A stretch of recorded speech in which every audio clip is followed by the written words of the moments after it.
Michigan. And she'll be telling about new ways to learn about how spins move around inside quantum materials. She got her PhD in a beautiful location where the sun actually sets in the University of California, Santa Barbara, and then her postdoc moved with Stanford. She knows both how to spot the spins.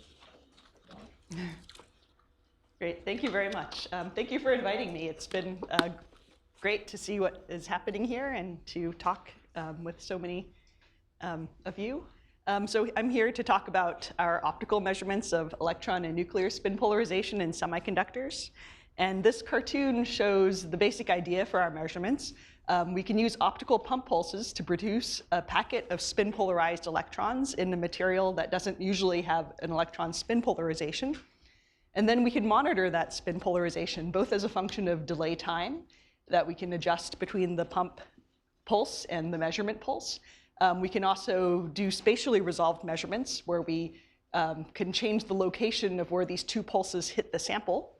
So we can do measurements where we see a spin packet at some delay time. We can apply an accelerating electric field to cause that packet to drift within that delay time, and then you can see that it moves over a distance of tens of microns within 13 nanoseconds. And this measurement is done at 60 Kelvin, so you don't need super low temperatures to do these measurements. But I thought I'd start more generally with a history of spin. As you may know, spin is an intrinsic property of particles, and I like the story that it was postulated by two people, Uhlenbeck and Gauss-Schmidt, when they were graduate students. And it has its history in optical spectroscopy in that they were trying to explain some puzzling features that had been observed in hydrogen and X-ray spectra. And then I found this picture of Uhlenbeck and Gauss-Schmidt and Kramers in the middle, and from Wikipedia. And this picture was actually taken in Ann Arbor, Michigan, where my research group is now. So spin also played an important role in the development of quantum mechanics. So in 1922, actually before Uhlenbeck and Gauss-Schmidt postulated spin, the Stern-Gerlach experiment showed that this puzzling prediction of quantization actually occurred.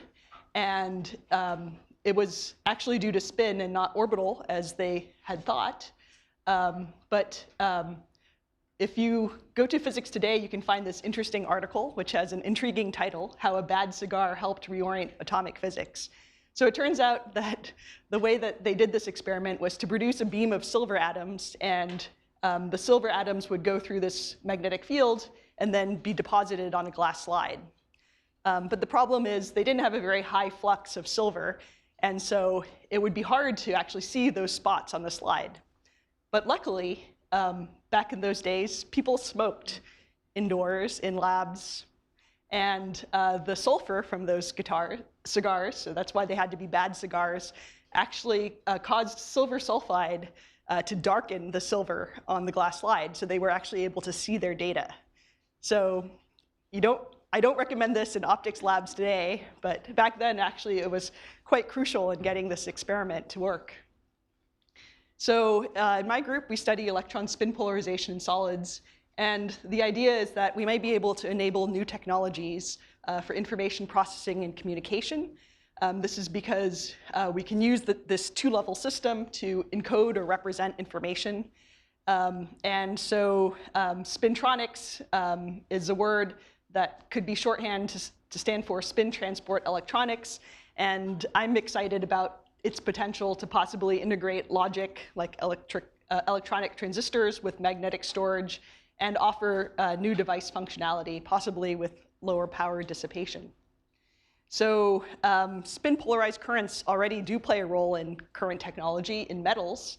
And an example of that is the giant magnetoresistance effect discovered by Grunberg and Furt. Basically, in this effect, you have a sandwich of two magnetic layers separated by a normal metal layer. And what they observed is that the resistance of this sandwich was different depending on whether the magnetization of the two magnetic layers was aligned or anti-aligned. And so now you could do an electrical measurement to determine the direction of magnetization of an unknown layer. And this is useful for sensing magnetic field. So you can imagine that previously you had to sense the mechanical force of, due to the magnetization, and that is harder to measure than a change in resistance. And so GMR or TMR is now used in all current hard drive read heads, and it's a billion-dollar industry. And I haven't updated the slide in a while, so maybe it's even more than that now. And of course, Fert and Grunberg were awarded the 2007 Nobel Prize for the discovery of giant magnetoresistance. So in my group, so that is an example of spin's polarization in metal. We actually study semiconductors, and in semiconductors, you have a lot more control over things like carrier density, and you can apply electric fields to control conduction more easily. So there have been some justification for why you might be interested in doing this. So in this paper, they go through just the limits to switching energy and time that you can realize with a charge-based device. And so the hope is that with spin-based devices, you could beat those limits. Another interesting idea was proposed by Hanan Deri and co-authors in this paper of using spin polarization for interconnects. So one challenge with current charge-based interconnects is dissipation and crosstalk.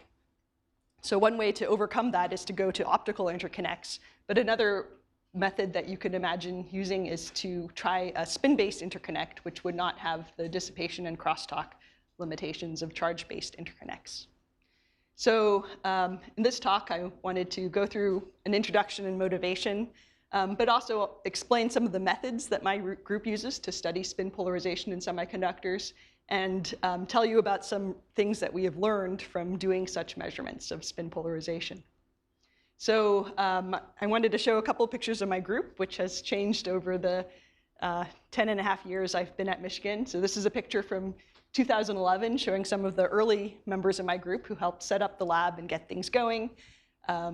And don't worry, they're not still at Michigan. They've all graduated and moved on. Here's a more recent picture from last spring of the people in my group. Shinlin has graduated since this picture was taken. And yeah, so I also wanted to acknowledge that this work, I did not do it by myself, definitely. I had a lot of help from my graduate students, but also collaborators and funding support. So the way we do these measurements optically is we rely on favorable optical selection rules that allow us to excite electron spin polarization in our materials so that we can study it. And the basis for these selection rules is something that you can derive if you go back to your quantum mechanics textbook and remember Clebsch-Gordon coefficients. So if you thought there wasn't an application for Clebsch-Gordon coefficients, I'm here to tell you about one right here. So because we have a p-like valence band, so L equals 1, and an s-like conduction band, L equals 0, you can then work out the dipole transitions that are allowed and their polarization dependence. And what you find is that these outer arrows are meant to be a bit thicker. I don't know if it's completely clear from this slide, but they are 3 times, this transition strength is 3 times greater than this transition. And so what that means is that using circularly polarized light with some handedness, you can prepare more, you can drive more of this transition than this transition, and then the result will be that you get more of one spin state in the conduction band than the other. So that gives you some imbalance in the conduction band based on spin, which we can then measure. And the way we measure it is we follow up our pump beam with a probe pulse that is incident on the sample at some delay time later. And then because there is this imbalance in the conduction band, that results in a slight shift in the absorption energy for for sigma plus versus sigma minus light. And then you can use, and then that also corresponds to a resulting shift in the refractive index. And the difference in the refractive index gives us rotation, either of linearly polarized light when it's either transmitted or reflected from the sample. So the other ingredient here is that the spin polarization we excite doesn't last very long. So we want to measure something that happens very fast. Typically, the spin polarization we measure lasts for picoseconds to nanoseconds to hundreds of nanoseconds. But those are still pretty fast timescales to access using electronics. But using optics, there's a way to do it, which is to have a very short pulse of light. So this is a strobe image where instead of opening and closing a shutter really fast, you just flash the light for some short instant of time. And lasers can be designed to produce very short pulses. And in my lab, we use a laser that has a pulse duration in the picosecond to hundreds of femtosecond range. So this is what allows us to measure things with that time resolution. So we have our ingredients now. We have our pump pulse, we have our probe pulse, and then we're going to measure the reflected probe pulse. And in particular, we're interested in how much the polarization axis of this probe pulse changes due to the spin polarization that's been excited by this pump pulse. And if we apply a magnetic field, not only do those spins just decay with time, but they also precess about that applied magnetic field. And so we can use this, we can take data that looks like this, and we can also fit this data to determine interesting quantities, such as the electron spin precession frequency and lifetime. Another way that we can do these measurements is instead we can fix the time delay between the pump and the probe pulses and vary the external field, and thus we can fit this data as well to determine the spin precession frequency. And I'll come back more to why we might be interested in doing measurements as a function of applied field later on. Okay, are there any questions so far? Great. So, and then as my opening slide showed, we can also do spatially resolved measurements where we can monitor where these spins end up as a function of time delay and position. In addition, another interesting thing is not only are these spins sensitive to our applied magnetic field, but we can also look at their precession and be sensitive to internal fields in the sample. And this is an example of a spin orbit field that we measured in an indium gallium arsenide sample. So, so from the field resolved measurements, the magnetic field in this equation is the sum of the applied and internal fields, and we can use this, if we know our applied field, we can use this to determine what the internal field affecting the spins is. So this is a picture of my lab. It's really, things have built up over the years. We use mode-locked lasers that you can't see because they're behind these optics. We have cryostats that use liquid helium to cool down our samples, electromagnets to apply external fields, and then mirrors and lenses just to bounce things around and get them to the detectors where they need to be, where the light needs to be. This is a picture from another angle where you can see that the sample sits in a flow cryostat that's between the poles of this electromagnet.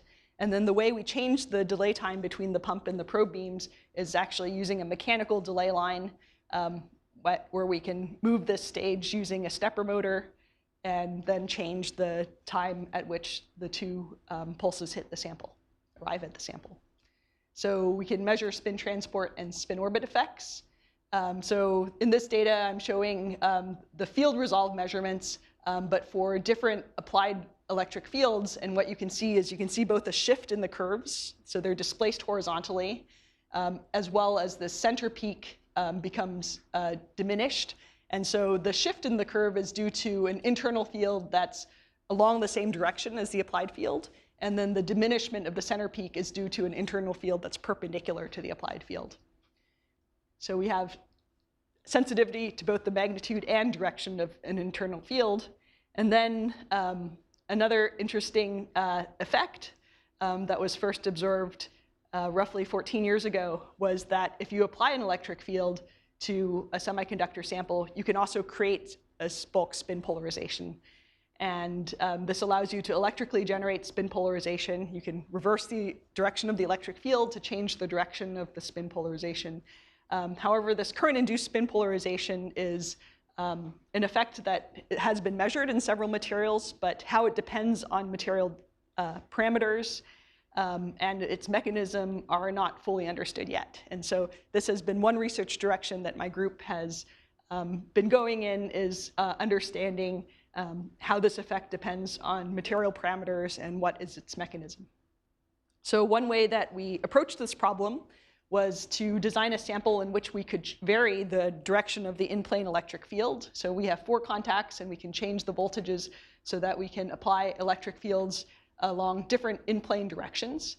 And the reason we wanted to do this is because in the sample, we have spin orbit fields, momentum-dependent internal fields that depend on the direction of momentum. And so by applying the electric field along different crystal axes, we can access different magnitudes and directions of internal field. And so we could test whether there was a dependence on the direction of the electric field. So you can imagine one scenario is that, no, the direction doesn't matter, and you get the same thing no matter what direction the electric field is. Another scenario is that it does matter on exactly which direction you're applying the electric field. And we found the latter, that it does matter, and it mattered in a surprising way. So looking at this picture, you might think, okay, if I go in this direction where the arrows are bigger, I have the largest spin orbit field, I should get the largest electrically generated spin polarization, versus if I go along the direction where the arrows are smaller, I should see less of an effect. And we were actually surprised to see the opposite.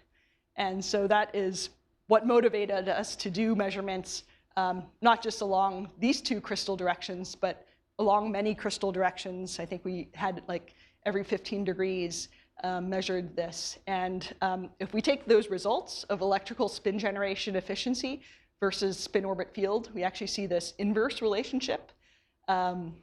This is something that we had noticed when we looked at devices with fixed directions, but we wanted to be sure that we were really seeing this effect along intermediate directions as well. Vanessa, what's yes. the difference between sample A and sample B? Yes, so they are both samples from the same wafer. And so they should have the same, and it's unclear whether there is much center to edge variation, although we did try to keep track of that.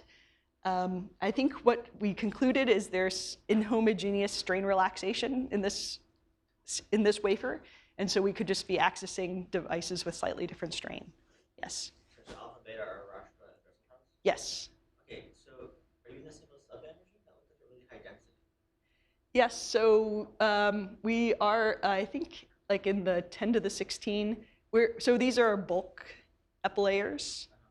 And if we were to do Shumnikov to Haas, we would just see a single, I think we are in the single subband regime. So, okay. Yeah, so it is unclear why we don't see exactly the same ratio of Rashba and Dresselhaus for every sample within the same wafer, but we think because there could be an inhomogeneous strain relaxation playing a role. But this is also what motivated us to make this 4-contact geometry as opposed to having separate devices, was that at least we were sure that we were measuring the same location on the wafer and just varying the direction of the applied electric field. So more recently, we followed this up by comparing measurements on different wafers, so wafers with different carrier densities and strain. And what we found, so this is a plot showing 5 different samples, plotting the spin orbit splitting and the electrical spin generation efficiency. For all of them, you see that the current-induced spin polarization is larger for the 1,1 bar O direction as opposed to the 1,1,0 direction. But they also all have this same general inverse relationship between the electrical spin generation efficiency and spin orbit splitting. And these samples were designed to have a lower indium concentration to hopefully reduce the effects of inhomogeneous strain relaxation. So the previous sample, those measurements were done on a 4% indium alloy composition, indium gallium arsenide epilayer. So if we then take those results and plot them on various axes, I mean, unfortunately, with real samples, they don't just, it's not just one parameter that changes, but sometimes different parameters change simultaneously. But you can kind of observe some general trends where with higher indium concentration, we saw greater electrical spin generation efficiency. Increasing carrier concentration also led to more spin polarized carriers. Increasing mobility decreased the electrical spin generation efficiency. And then this effective spin lifetime is not so clear. Okay, so I'll change gears a bit now to talk about, well, dynamic nuclear polarization. So in our system, we have electron spins that we can probe, but they're coupled to a nuclear spin system. So the contact hyperfine interaction allows you to transfer polarization from the electron spin system to the nuclear spin system. And then the polarization of the nuclear spin system can itself act like an effective magnetic field on the electron spin system. And so as this diagram shows, we can measure, we can both affect electron spin polarization and measure it, and both affect and probe the nuclear spin system. So one experiment we did was to see whether our electrically generated spin polarization could be used to polarize the nuclear spins. So the idea here is that we apply an electric field and polarize the electron spins and then observe what happens to the nuclear spin system.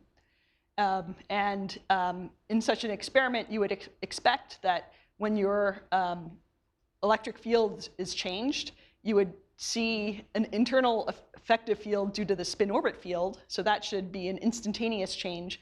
But then if you have an Overhauser field, that should build up over the course of seconds to minutes. And this is indeed what we observed when we did this experiment. So we can both see that the nuclear spin polarization has some time scale with which it builds up, but it is present. So the way we measured the nuclear spin polarization was by doing these time-resolved curves and fitting the frequency, and we know the applied magnetic field, so we can then determine the internal magnetic field. And so the student who was working on this, Chris Trowbridge, did some optimization to optimize. We didn't want the scan to take so long that we wouldn't be able to monitor how the nuclear field was changing over lab time. On the other hand, we needed some, we wanted to have sufficient resolution or experimental accuracy so that we could measure the Overhauser fields accurately. So we repeat plots data like that as a function of lab time, and that allows us to then fit the effective magnetic field and see how it changes as a function of lab time. So one check that we did to make sure that our applied electric fields were not just heating the system, because that can also drive dynamic nuclear polarization, was to change the direction of the electric fields so that the electron spin polarization was either parallel with or perpendicular to the applied magnetic field.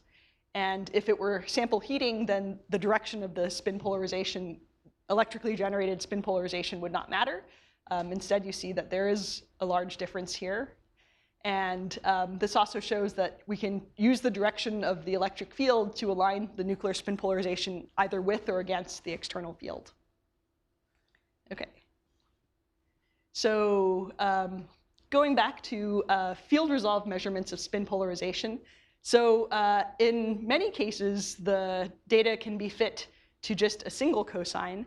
But one thing I left out is that in our mode-locked laser, we're actually producing pulses every 13 nanoseconds at 76 megahertz. And so instead of a single term, we should actually have a sum of terms based on the pulses that are the successive pulses that are coming out of our laser. And for this particular data, because the repetition period is longer than the spin lifetime, the approximation that there's just one term was sufficient. However, you could also imagine cases where the opposite is true, where the electron spin lifetime is longer than the repetition period, and you need to consider multiple terms. And if you do that, if you have that situation, you see that your data looks like this. It looks like a series of peaks. And this paper by Kakawa and Ashlam called this effect resonant spin amplification. So because the idea here is that you have precessing spin polarization excited by successive optical pulses, and then when the next pulse arrives, the spins are either adding constructively with the next pulse, spins excited by the next pulse, or they're acting destructively. So you can end up with these sharp peaks when you have constructive interference, and then these nulls, dips when you're not at that interference condition. And so this is periodic in magnetic field because you could either have, well, the case at 0 is no precession, or you could have one half a cycle of precession or 2 cycles of precession, and so on. So this becomes another way that you could also fit this data to determine the spin lifetime and also the electron spin precession frequency. And okay. And I guess what I'll tell you about next is a recent and ongoing project that we're working on. And the way that we discovered this effect was somewhat serendipitous, as many things in research are. We were not looking for it, but it happened, and then we had to figure out why it was going on. So what we were doing is we were measuring our time resolved curves, but as a function of laser wavelength. And typically, this does not look this interesting. I mean, so you can see that the model of just a single decaying cosine is not a good model for, it's a good model for some of this data, but not all of this data. And in particular, at some wavelengths, we saw this very strange phenomena where it looked like the spin polarization was going away and then coming back. So is this some sort of beating effect? What is going on here? We still don't understand what is going on here, but it did lead us to discovering something else that was interesting that we have figured out some things about, which I'll tell you about for the rest of this talk, which is that the student who was working on this, Marta, then decided to do not just time-resolved curves, but field-resolved curves to see whether they could tell us something more about what was going on. And so you can see that, again, there's some change. So we know that there will be a change in amplitude with wavelength. But something very interesting happened at some wavelengths. And typically, when we're taking data, we usually go to the wavelength where we get the strongest signal, because why not, right? You want to get the best data you can, the best signal to noise.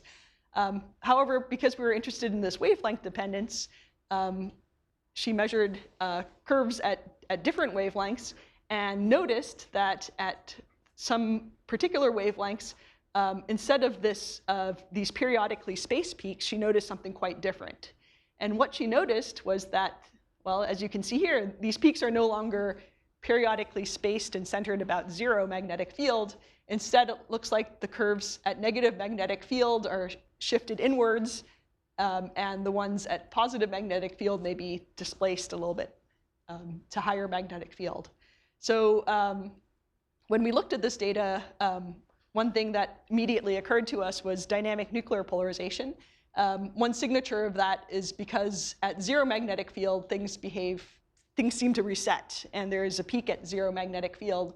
And one thing that is known about nuclear polarization is that at low magnetic field, dipole-dipole coupling will very quickly depolarize nuclear spin polarization. And so sweeping through 0 has the effect of resetting your nuclear spin polarization.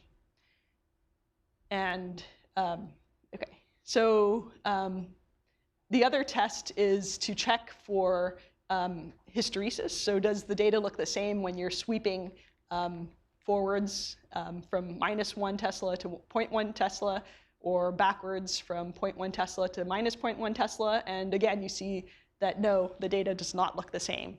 And so this is another hint that what we're observing is due to nuclear polarization. So, so we can compare now our Kerr rotation model in the absence of nuclear polarization with the data we see in an upsweep with the data that we see in a downsweep. And if you plot those upsweeps and downsweeps together, which I'll do, it becomes very apparent that the peaks are very shifted from where they are in the absence of nuclear polarization. In addition, the curves are also deformed. They're warped. They no longer look symmetric as they do in a model without dynamic nuclear polarization. And so our efforts have been in understanding this effect. One thing that is a little unusual and unexpected is that our geometry is not designed to produce a large nuclear polarization. Because we have we're pumping electron spin polarization perpendicular to the applied magnetic field. And usually you want to have electron spin polarization you need some component along the magnetic field in order to produce dynamic nuclear polarization. So we can test that changing the pump power makes this effect stronger. So at low pump power, you can go back to having more symmetric peaks that are evenly spaced and not displaced. As you increase the pump power, you end up with more of a displacement and shift and warping of the peaks. The other thing that you might be concerned about is, maybe we're just observing this warped peak because we're doing the measurement too quickly, and if we did it slowly enough, we would go back to measuring a normal shaped peak.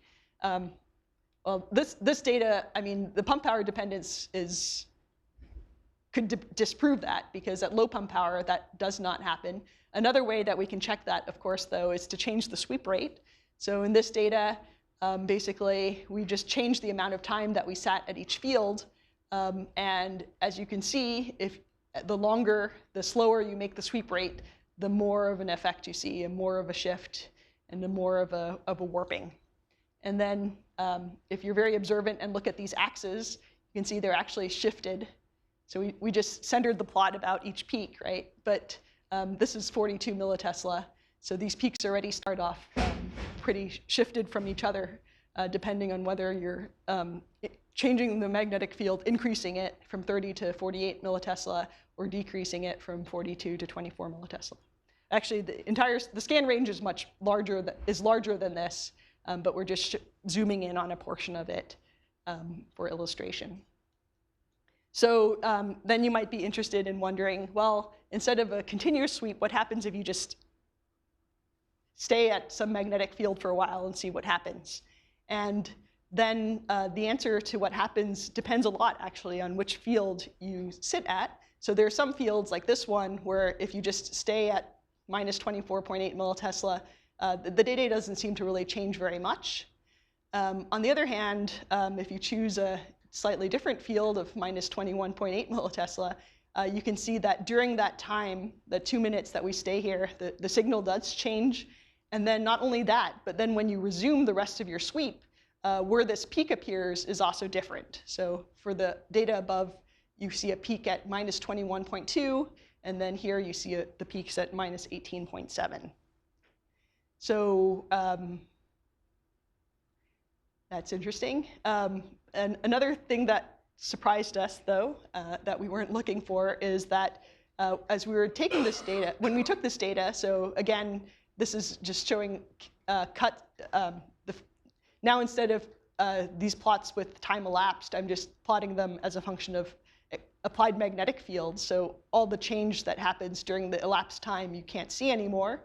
But what this does illustrate is, well, both that you see this peak shift of that peak after your steep, and where that peak shifts to depends on where you steeped or had your fixed magnetic field. But the other thing that was very surprising to us is that the subsequent peak is also affected. And we've done other control measurements to show that if we do our steep, the subsequent peaks are affected. So in this case, I think this is there's just one peak before zero magnetic field resets the nuclear spin polarization. But if we do a steep and then go to increasing magnetic field, we can see that the peak shape is similarly affected for the subsequent peaks, but eventually it does become less affected the more peaks you sweep through. And this is also, this observation is something that our current models are not able to explain. Because it means there's something somehow stored in the nuclear polarization in frequency that gets retained for subsequent peaks. So in order to have a more quantitative measurement of the Overhauser field, I guess one thing I didn't say about the peak warping is that Michael McMahon, a very astute graduate student who worked on this project, quickly realized that the peak warping required a model where the Overhauser field is actually changing periodically. And part of the evidence for that is that there is this dramatic dependence on where you are in a peak. And also that if the nuclear polarization were just increasing monotonically, then you would expect your peaks positions to just become like the peak frequency to just, and spacing to just change over field. Instead, the peak spacing seems to be pretty constant with some caveats. But anyway, in order to measure the Overhauser field at all magnetic fields, the method that our group used was to do our field scans at different pump probe delays. So those, okay, so this must be mislabeled, so sorry. This must be applied field. But anyway, okay, so earlier I was showing you data as a function of applied field at one delay time. But you can, of course, repeat that measurement at different delay times. And the advantage of that is that at each magnetic field, you have a measurement at with the same magnetic field history. And then you can use that to then take horizontal slices. And horizontally, what this data would be is as a function of pump probe delay, which you can then fit to determine from the frequency and phase the total magnetic field experienced by the spins. Then you subtract your applied field, and that result gives you the Overhauser field. And what you can see if you do those measurements and analysis is that indeed the Overhauser field is different and has different sign for an upsweep versus a downsweep, and also that it changes a lot and periodically with external field. And so our current hypothesis of what is going on is that we're pumping electron spins along the z-axis. The external field is along the x-axis, and the nuclear polarization that we're measuring is also along x. So the electron spin polarizations that we're pumping in precess in the YZ plane, but then a subsequent pulse through the Stark effect can rotate some of that spin polarization along the x direction. And so that would explain why this Overhauser field follows the magnitude of the spin polarization in the YZ plane, as it appears to do so from this plot. So that was a lot of information, but in summary, I hope I've given you some overview of why we might be interested in studying spin polarization in semiconductors and explained the methods that my group uses to do those measurements and how we can use those measurements to then understand other things and measure other things such as momentum-dependent spin orbit fields and Overhauser fields due to nuclear spin polarization and hopefully discover unexpected phenomena related to spin orbit effects and electron nuclear spin interactions. Thank you for your attention. I'm happy to take any questions. Questions? Yes. Vanessa, you explained what you showed was mostly measurements in gas, Mhm. on gas, and just one particular question, particularly for the first part of your talk. Would it help you to look at, to reproduce these measurements in quantum wells or quantum dots, where you could, and there would be strain, but different kind of strain, but there would be spatial localization of, perhaps better spatial localization of the spin because there is diffusion. That's true, yes. Yeah, so it definitely would be interesting. In quantum wells, you could also design different Rashba fields or Dresselhaus fields. You could control the orientation, the substrate, the crystal direction along which the well is grown. Experimentally, measurements on quantum wells are challenging in that they typically have shorter spin lifetimes.